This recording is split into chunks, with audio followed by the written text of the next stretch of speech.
Dari tata busana ke pendidikan fisika itu agak jauh ya Bu. Nah, Terus gimana satu sih, lagi Bu? tuh ada Langsung loncat gitu loh, Bill langsung loncat ke unggul, itu keren banget wow, sih. amazing.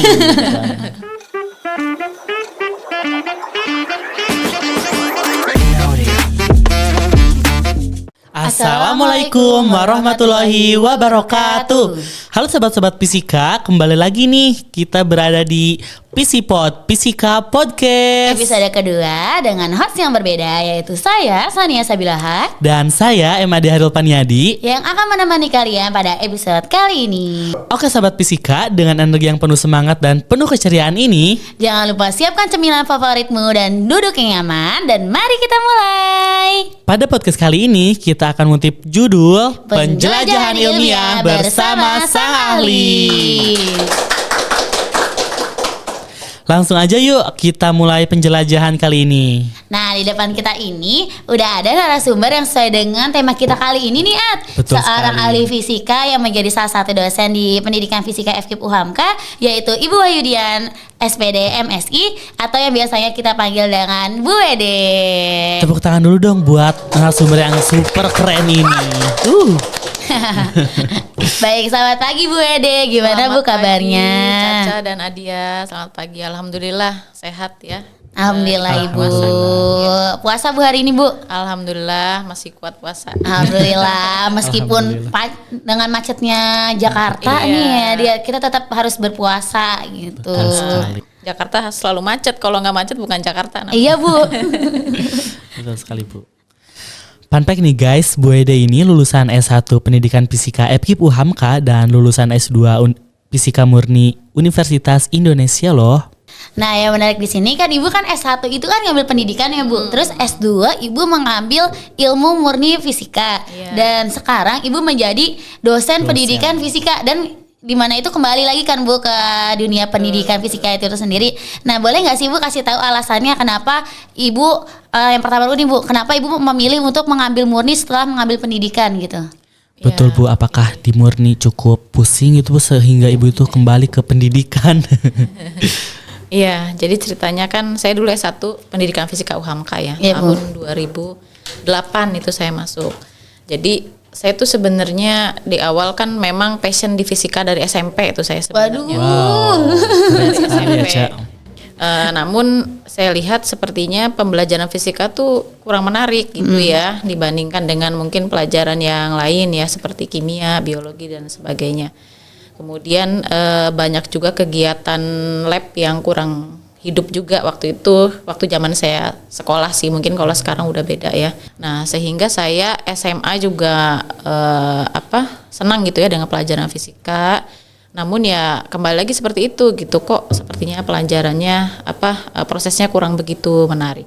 Jadi saya memang di awal memang ingin menekuni bidang itu ya. Saya juga belum tahu kalau ternyata fisika itu peminatnya jarang gitu kan ya. Saya belum tahu info seperti itu. Nah, kemudian di awal itu saya sebenarnya ingin gimana sih caranya fisika itu biar bisa lebih menyenangkan kan, seperti itu ya, ingin mengubah mindset orang seperti itu pola ya. pikir. Nah, kebetulan waktu itu ada yang kasih info gitu ya di UHAMKA, ada pendidikan fisika. Nah, saya waktu itu nggak daftar di univ lain ya. Kalau nggak salah dulu saya pernah daftar di UI juga, tapi fisika murni kan seperti itu. Nah, qadarullah saya dapatnya di UHAMKA gitu ya, pendidikan fisika waktu itu. Jadi kalau fisika pendidikan itu memang kita belajar ilmu fisika ya. Nah, tapi kita di sini ada porsi besar untuk pedagoginya dan ada psikologinya juga ya, ada psikologi perkembangan. Itu bagi saya memang sangat menarik sekali gitu ya, bagaimana caranya kita ini memahami karakteristik dari peserta didik. Kalau memang kita sebagai mahasiswa pendidikan fisika itu mengikuti perkuliahan dengan baik ya teman-teman semua, itu pasti kita akan nanti bisa mengimplementasikan ke sekolah itu juga dengan baik. Bagaimana kita menjadi guru yang bisa berbaur dengan siswa seperti itu ya. Kemudian cara komunikasi kita dengan siswa juga akan lebih terarah gitu dibandingkan yang tidak gitu. Ini kalau yang memang yang memahami betul ya bagaimana pendidikan fisika itu. Cuman ada kekurangannya di sini. Kalau pendidikan fisika itu ilmu kefisikaannya itu kurang mendalam kalau saya amati ya. Mulai dari mahasiswa, kemudian guru juga seperti itu. Jadi penguasaan guru fisika yang latar belakang pendidikan fisika itu biasanya konsep fisikanya itu kurang menguasai banget gitu ya. Kurang mendalam dibandingkan yang guru fisika dari fisika murni, karena teman-teman perlu ketahui juga ya, guru fisika itu nggak semuanya dari pendidikan fisika.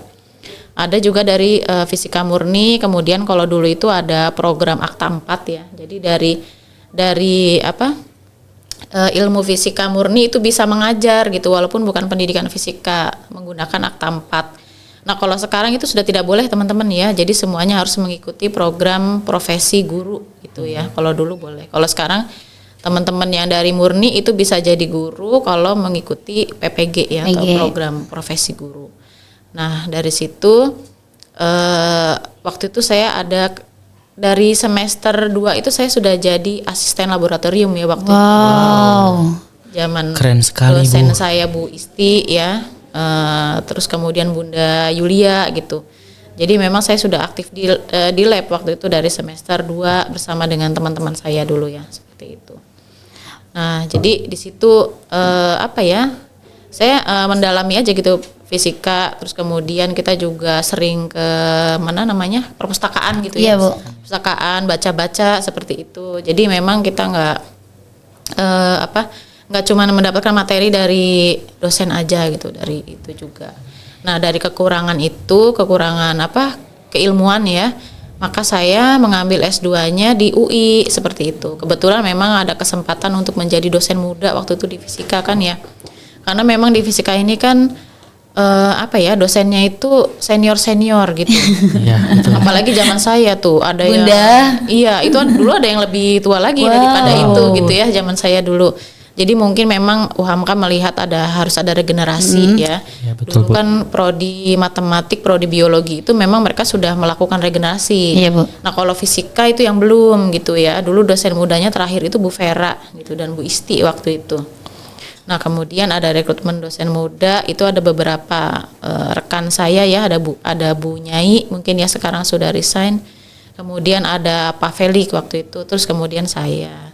Terus ada Pak Martin juga ya. Nah, seperti itu. Jadi memang karena kebutuhan untuk penguasaan fisika murninya kita memang dibutuhkan, maka saya mengambil fisika murni di UI. Betul. Seperti itu. Jadi mungkin untuk mendalami, karena kan di pendidikan fisika itu kurang untuk mendalami fisikanya banget gitu, karena betul. banyak sekali teori gitu kan dibanding dengan rumus-rumus. Jadi Ibu memutuskan untuk mengambil S2 itu fisika murni. Nah, itu juga saling melengkapi nggak sih Bu, yang awalnya pendidikan jadi fisika murni? Karena setahu saya Bu, dulu kan saya juga pernah ada Bu dosen yang dari pendidikan fisika dan ada yang dari murni gitu. Nah, kalau pendidikan fisika memang dia cara mengajarnya bagus, tetapi memang materi fisikanya kurang. Begitu pula kalau yang murni, dia materinya sangat bagus tapi cara mengajarnya kurang. Jadi dengan Ibu mengambil dua ini saling terhubung dan bisa melengkapi satu sama lain ya Bu. Oke. Ibu ini paket komplit. Wih. Dan kelihatannya cinta fisika sekali. Betul sekali. Iya, baik. Terima kasih Bu Ede untuk jawabannya. Kita lanjut untuk pertanyaan kedua, yaitu menurut Ibu, apakah fisika itu penting untuk dipelajari? Kalau dibilang penting itu ya semua pelajaran juga penting. Penting, Ya. betul. Nggak cuma fisika aja. Tergantung bagaimana kita ingin memanfaatkan ilmu tersebut ya. Mungkin kalau untuk kita saat ini ya di zaman yang seperti sekarang, kita membutuhkan teknologi ya teman-teman semua ya. Baik itu pendidikan, itu juga teknologi kita juga harus ditingkatkan. Kemudian dalam segi apalagi teman-teman biasanya kita pertanian ya seperti itu ya, kemudian pertahanan ya, itu tentu membutuhkan teknologi. Dan dasar dari teknologi itu tentu fisika ya kan, seperti itu. Contoh misalnya kayak di pendidikan ya, contoh misalnya seperti itu. Kita kan biasa pakai internet ya, kan kayak gitu. Nah, internet itu kan berawal dari konsep gelombang kan seperti itu ya. Ada sinyal yang harus dikirimkan seperti itu. Nah, itu kan konsepnya juga fisika lagi kan kayak gitu. Terus ada apa? Misalnya di teknologi pertahanan, misalnya ada kalau kita sekarang mungkin karena sedang ada isu Palestina ya, Iya, itu Bu. kalau Iya, kita betul, lihat ada rudal itu kan juga Ya. dari konsep fisika juga Betul. ya, apa namanya itu? Apa dia? Kurang jelas saya. Ada itu yang meluncur itu Iya, ya, Bu. seperti itu. Nah itu juga itu masuknya konsep fisika lagi. Bagaimana suatu tempat kok bisa sampai ke tempat yang Iya. jauh dengan tepat sasaran itu ya. Itu kan gerak parabola ya. Parabola, Betul. iya betul, baru Nah, ingat saya. itu kan konsep fisika. Jadi memang tergantung kita bagaimana memanfaatkannya. Dan kehidupan kita ini tidak tidak bisa dipisahkan gitu ya dari fisika, dan fisika juga tidak terpisah juga dari ilmu-ilmu yang lain gitu ya. Cuman memang kalau di sini kita lebih ke pergerakan suatu benda ya, biasanya fisika itu kan. Kalau biologi kan ke makhluk hidup ya. Kalau kita memang ke pergerakan benda yang ada di benda mati maupun benda hidup. Betul. Wah, menarik banget ya fisika ini. Nah, itu juga sih salah satu alasan kita ngambil pendidikan fisika ya, karena dari awal kita masuk pun kita udah dikasih tahu loh, fisika itu dasar-dasar dari segala ilmu yang ada di dunia ini, dan segala sesuatu yang ada di dunia ini terjadi karena adanya hukum fisika, atau bisa dijelaskan dengan fisika itu sendiri. Betul sekali. Nah, lanjut ya Bu, pertanyaannya yaitu bagaimana konsep fisika terkait dengan fenomena alam sehari-hari, dan bisa nggak sih Bu ngasih tahu Bu apa sih contoh konkret yang memperlihatkan bagaimana prinsip-prinsip fisika di dunia nyata? Tadi mungkin udah dijelaskan oleh Ibu ya, salah satunya tadi itu yang dimana kalau ada perang di pertahanan iya, itu ya. Cuman kalau yang lebih dekat dengan kita apa ya Bu yang kayaknya menarik banget nih? Iya, jadi memang dalam kehidupan sehari-hari kita tuh tidak jauh dari fisika sebenarnya ya teman-teman ya. Contohnya sih yang contohnya dalam kehidupan sehari-hari, misalnya meja ini nih ya. Meja ini kenapa sih dia bisa padat gitu ya? Bisa padat, bisa dipegang tuh nggak meleot dan lain sebagainya. Ini kan termasuk ke dalam zat padat non elastis ya. Kalau di fisika kan seperti itu. Kenapa kok dia bisa menjadi sangat padat gitu ya, karena dalamnya ada, kalau kita lihat dalamnya lagi ada partikel gitu ya, partikel yang saling terikat satu sama lain dengan ikatan yang sangat kuat sehingga menjadi zat padat ya, seperti itu. Terus apalagi kalau dalam kehidupan kita pulpen ya, pulpen itu kan tintanya kok bisa nempel di sini gitu ya, nempel di sini, dia nggak diginiin kan nggak luntur gitu kan. Nah itu kan fisika lagi tuh, partikelnya bisa nempel di atas permukaan gitu ya. Bisa masuk seperti kalau yang cairan diserap oleh permukaan tuh kapilaritas bisa. Nah itu contohnya seperti itu. Terus apalagi teman-teman biasanya banyak Bu. Ini Bu pulpen yang bisa dihapus juga itu kayaknya menggunakan fisika Bu, karena kan dia kalau kena panas karena gesekan itu jadi bisa dihapus. Karena gesekan ya. Nah, ya gesekan itu biasanya dia terus mereduksi permukaan kayak gitu. Iya betul. Itu bisa juga digunakan. Terus handphone kalian ya, terutama tuh ya, itu juga konsep fisika mengenai gelombang ya. Jadi memang yang dimanfaatkan dalam teknologi handphone itu kan gelombang cahaya ya, seperti itu.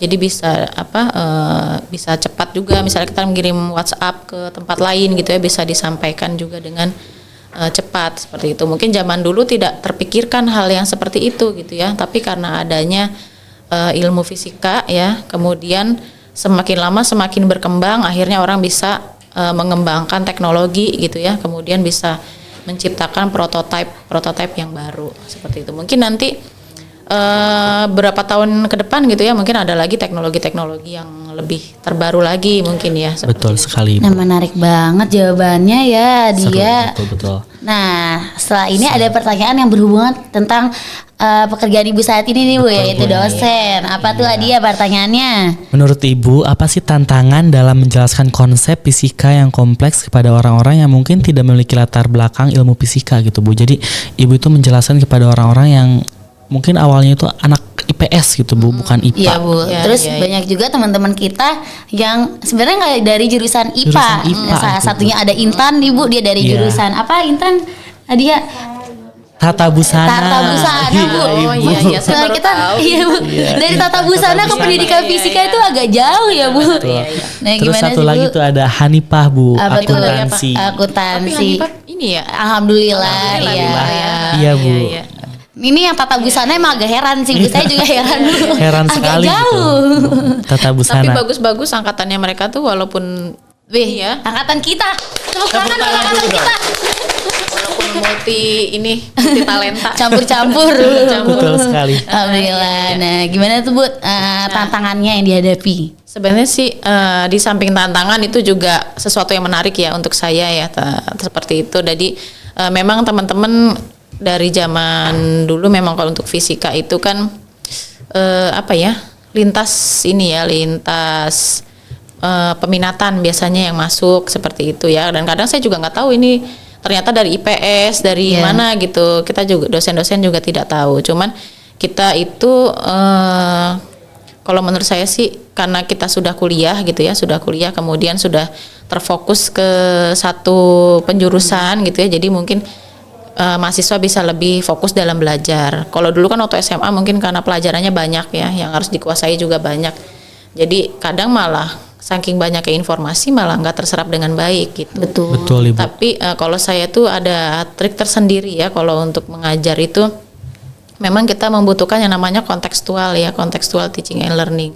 Ketika kita menjelaskan kita harus memberikan contoh gitu ya, contoh dalam kehidupan sehari-hari itu ceritanya untuk apa sih gitu ya, manfaatnya untuk apa. Nah untuk yang fisika klasik gitu ya mungkin itu relatif lebih mudah ya kalau fisika klasik, kemudian apalagi tuh yang masih kayak termodinamika itu kan masih relatif lebih mudah.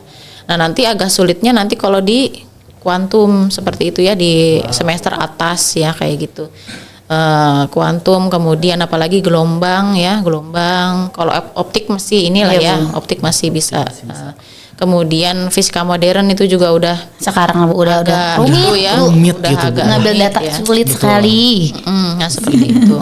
Mungkin untuk mempermudah gitu ya, biasanya kita di awal itu memberikan kayak audio visual dulu ya ke mahasiswa. Ini loh tentang ini, terutama kalau yang sulit untuk dilihat dalam kasat mata gitu ya. Contohnya kayak pergerakan elektron kan kalian nggak bisa ngelihat kan. Kayak gitu. Kemudian apalagi arus listrik itu kan juga susah juga mau dilihatnya bagaimana gitu kan. Nah itu mungkin dosen bisa memberikan simulasi melalui YouTube atau bisa juga kan sekarang ada simulasi apa itu namanya live wire kayak gitu-gitu kan ya. Itu kan bisa pergerakannya itu elektron kemana. Banyak sih sekarang ya aplikasi atau pengembangan media yang bisa menjelaskan seperti itu. Yang penting bagaimana caranya mahasiswa itu bisa ngerti apa yang kita ingin sampaikan kayak gitu ya. Jadi nggak cuma dosennya aja yang ngerti gitu ya, mahasiswanya juga harus ngerti. Nanti kalau misalnya ditanya masih belum ngerti juga ya diulang-ulang lagi gitu, Iya, ulang lagi sampai mengerti. Nanti kan didukung juga oleh project ya, didukung juga oleh pengerjaan soal gitu. Baik Ibu. Dan tadi kan ada pembahasan tentang pengembangan media ya Bu. Nah tadi juga ada kita bahas tentang fisika dan penggunaan fisika di masa sekarang. Nah ada nggak sih Bu kira-kira kolaborasi fisika dengan ilmu lainnya yang kira-kira akan sangat bermanfaat di masa yang akan datang gitu? Berarti Ibu ada nggak sih Bu suatu inovasi atau gebrakan baru yang akan datang gitu? Kalau untuk yang masa mendatang itu karena kita melihatnya dari sekarang ya. Sekarang itu yang lagi marak itu di pendidikan adalah aplikasi ke robotik ya, seperti itu. Aplikasi ke robotik, ke teknologi ya, karena kan generasi sekarang ini kan agak susah ya kalau misalnya kita hanya menyuruh mereka untuk mendengar aja kayak gitu kan ya, mendengarkan guru menjelaskan atau dosen menjelaskan itu kayaknya sudah cepat bosan anak-anak zaman sekarang. Nah, kita lebih ke penerapan atau aplikatif gitu. Jadi bagaimana supaya siswa atau mahasiswa itu mereka juga ikut untuk bekerja di situ gitu ya, atau disebut juga dengan sekarang project ya, project based learning atau case based learning seperti itu. Nah, untuk yang lagi hit saat ini adalah kalau saya lihat ya dari beberapa berita atau dari beberapa informasi itu yang sedang hits adalah robotik dan prototipe teknologi. Nah, itu kita bisa bekerja sama dengan mungkin dengan teknik ya. Iya Bu. Teknik apa kalau sekarang teknik informatika bisa ya untuk pengembangan media ya. Kemudian untuk yang robotik mungkin dengan apa Teknik mesin teknik kali. mesin ya. Biasanya yang teknik elektro ya yang biasa bikin Oh iya. robotik Iya. gitu. Mungkin ya kalau saya kurang lebih ya seperti itu kalau salah. Mungkin ntar kalau kita salah bisa di komen di bawah ya teman-teman. Iya. Nah itu dengan teknik biasanya kita lebih dekatnya ke Iya. situ gitu ya dibandingkan dengan jurusan yang lain gitu. Iya. Baik Ibu.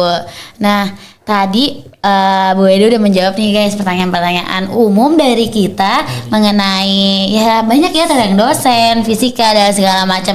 Nah ini ada pertanyaan satu Bu khusus tentang keilmuan fisika Oh, iya. dari teman-teman kita yaitu pertanyaannya apa dia? Bagaimana Bu kaitannya hukum gravitasi Newton dengan teori relativitas umum Einstein dan apa implikasinya dalam konteks gravitasi ekstrim seperti lubang hitam tuh Bu? Iya. Jadi sebenarnya tiga-tiganya itu dia membahas tentang gravitasi ya teman-teman. Gravitasi itu dulu pertama disebutkan oleh Newton ya waktu itu ketika kok ada apel jatuh Apel ya. jatuh. Iya, apel jatuh. Jatuhnya tuh kenapa ke bawah gitu, nggak ke atas atau ke samping atau kemana gitu ya. Maka ditemukannya yaitu hukum Gravitasi. Jadi gravitasi itu kan apa? Gravitasi itu tarikan dari inti bumi ya Bu? Dari bumi ya, sehingga benda-benda yang ada di permukaan bumi tidak terlempar Terbang, ya. tidak terlempar atau tidak kan bumi itu kan dia berputar sebenarnya Iya, ya, teman-teman semuanya. Jadi Tetap ada porosnya. tetap kita posisinya di sini gitu ya, walaupun sebenarnya kalau dilihat lagi bahwa permukaan bumi itu sebenarnya selalu bergeser ya. Iya. Jadi tidak tetap. Nah, tapi kita dan benda-benda di atas permukaan bumi itu selalu tepat gitu ya di atasnya, tidak terlempar kemana-mana. Beda kalau misalnya di bulan gitu ya kan nggak berpijak banget gitu ya. Nah itu adalah salah satu implementasi dari gravitasi bumi seperti itu. Nah kemudian Newton itu kan fisika klasik ya. Nah itu dikembangkan lagi oleh Einstein yaitu berupa relativitas umum. Iya. Gitu ya, relativitas umum itu juga membahas tentang gravitasi juga.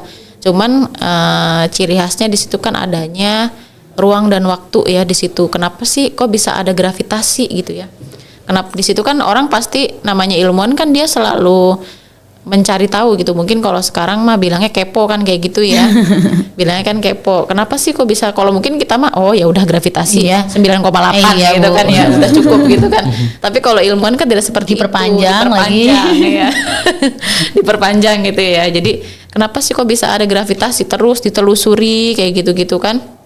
Nah, Einstein menemukan yang namanya teori relativitas umum ya, bahwa gravitasi itu dipengaruhi oleh pembelokan itu ya, ruang dan waktu. Sehingga terjadilah gravitasi. Nah hubungannya dengan tadi Lubang hitam. ya, atau black hole gitu ya. Jadi memang lubang hitam itu sebenarnya kan kita taunya mungkin bentuknya apa sih lubang hitam? Coba bentuknya apa kira-kira kalau menurut Ini Bu Caca? bulat.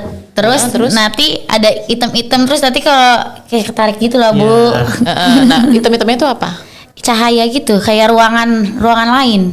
Menurut saya ya Bu. Kayak Kalau ruangan menurut lain. Adia, Kalau menurut saya sama sih Bu, seperti ruangan lain gitu kan, kita tuh bisa ketarik ke dimensi lain gitu. Iya Bu, tapi kayak cuma ada beda tekanan gitu loh Bu. Jadi kalau kita mendekati black hole itu kita bisa ketarik gitu. nah iya, jadi orang banyak yang belum tahu ya itu black hole itu apa. Jadi sebenarnya black hole itu asal muasalnya adalah bintang yang mati ya, bintang yang sudah habis masa ininya, reaksi kalau di bintang matahari itu kan reaksi Iya. fusi ya. Nah itu sudah habis. Nah jadi jadi kan matahari itu kan nggak cuma satu sebenarnya, matahari kan termasuk bintang kan. Iya Bu. Nah bintang itu nggak cuma matahari aja, kita taunya kan bintang-bintang tuh banyak banget itu Banyak, kan. iya. Betul, Bu, banyak. Itu kenapa dia kecil, karena jaraknya yang jauh. Nah bintang itu juga punya masa hidup gitu ya, dia nggak seterusnya hidup terus. Jadi dia hidup kalau masih ada reaksi nuklir di permukaannya. Ada yang warnanya kuning, ada yang warnanya biru gitu ya. Biru tuh biasanya dia suhunya tinggi. Kalau yang kuning kayak matahari dia termasuk suhu rendah itu ya. Makanya kita bisa hidup di dekatnya kan. Kalau enggak kita udah mati semua nih, kebakar kan gitu ya. Nah, Betul sekali. black hole itu terjadi karena ada suatu bintang yang mati itu masa hidupnya. Nah, seperti itu. Nah, ketika dia mati, ada yang jatuh menjadi asteroid seperti itu ya, ada yang jatuh, ada juga yang dia malah memadat gitu. Iya, Bu. Memadat karena masanya yang sangat berat gitu ya, sangat besar, berkali-kali lipat dibandingkan dari satu galaksi Bima Sakti. Maka dia menjadi black hole. Jadi ada benda-benda yang melewati dekatnya dia akan terserap gitu kan, karena gravitasinya kan besar sekali gitu ya. Betul, betul. Maka akan terserap ke situ, maka disebutnya dengan black hole atau lubang hitam. Nah, ini menarik banget nih Bu. Nah, dari tadi saya tuh pernah ada pikiran Bu, kalau matahari itu kan bagian dari bintang kan Iya, Bu. betul. Nah, berarti bintang-bintang lain pun menurut saya ya Bu, berarti ada planet-planet lain di bintang-bintang itu, ngerti Bu? Jadi Iya, kayak iya. si bintang ini juga sebagai pusat tata surya dari planet lain. bisa, Jadi tuh bisa. sebenarnya tuh menurut pandangan saya ya guys, jadi ada dunia lain di selain dunia yang kita tahu saat ini gitu loh. Jadi karena banyaknya tata surya yang ada di alam semesta ini dan universe ini yang kita nggak tahu Iya, gitu. iya. Itu menarik banget sih. Betul sekali. Untuk lebih mendalaminya jangan lupa join di SCU Stellar Club UHAMKA. Wih, masuk. Betul ya. memang yang kita ketahui kan terbatas ya, Iya, Bu. teman-teman ya. Sedangkan yang jauh di luar sana kan kita tidak tahu ya, seperti itu. Kalau kita lihat kan banyak bintang-bintang kecil-kecil banget itu Iya. kan kita nggak tahu tuh jaraknya sampai Iya. mana kan. Nah, kemudian galaksi pun juga bisa jadi lebih daripada yang kita ketahui kan. Iya. Selama kita tahunya kan galaksi Bima Sakti, kemudian galaksi apa lagi tuh spiral bertanduk ya. Terus apa lagi? Galaksi apa lagi tuh? Apalagi Zar sebagai anak SCU. Ada banyak. Ada banyak ya Betul, itu ya. betul. Nah, itu mungkin bisa jadi di tempat yang lain tapi tidak terjangkau ya Iya, oleh para ilmuwan. Itu bisa jadi ada tempat yang lain. Ada atau tidaknya kehidupan ya wallahu Allah alam ya. Bisa jadi ada orang lagi yang lagi ngeliat kita. Betul sekali. Ada apa sih tuh di titik itu? itu. Aneh banget kayak goyang-goyang mulu bumi. Kok muter Kayak gitu, gitu. iya. Iya, iya. Baik. Baik. Tadi udah menarik banget kan ya materi tentang perfisikaan gitu. Kalau lebih lanjutnya kalian bisa nih masuk ke pendidikan fisika FKIP UHAMKA dan nanti kita bisa diskusi bareng-bareng bersama-sama karena perlu kalian tahu bahwa pendidikan fisika FKIP UHAMKA ini saat ini sudah mendapat akreditasi unggul. Tepuk tangan semuanya. Wih, bangga banget gak sih kita Iya, sebagai alhamdulillah mahasiswa? Gimana nih Bu perasaannya pendidikan fisika FKIP UHAMKA saat ini sudah Iya. mendapatkan akreditasi unggul? Alhamdulillah sangat bersyukur ya tentu teman-teman ya. Memang suatu hal yang patut kita syukuri ya, karena fisika itu kan memang dari dulu belum pernah mendapatkan akreditasi A maupun unggul ya, dari dulu B ya seperti itu. Nah, kita mendapatkan unggul kemudian pas banget di bulan Ramadan ini ya. Jadi seperti suatu anugerah lah gitu. Mudah-mudahan membawa keberkahan untuk kita semua ya, untuk mahasiswa, untuk dosen dan untuk UHAMKA juga masyarakat gitu. Alhamdulillah, senang banget ya rasanya pas tahu gimana tuh kita dari yang B jadi unggul Iya. tuh langsung loncat gitu loh. B langsung loncat ke unggul. Itu keren banget Wow. sih. Amazing. Baik.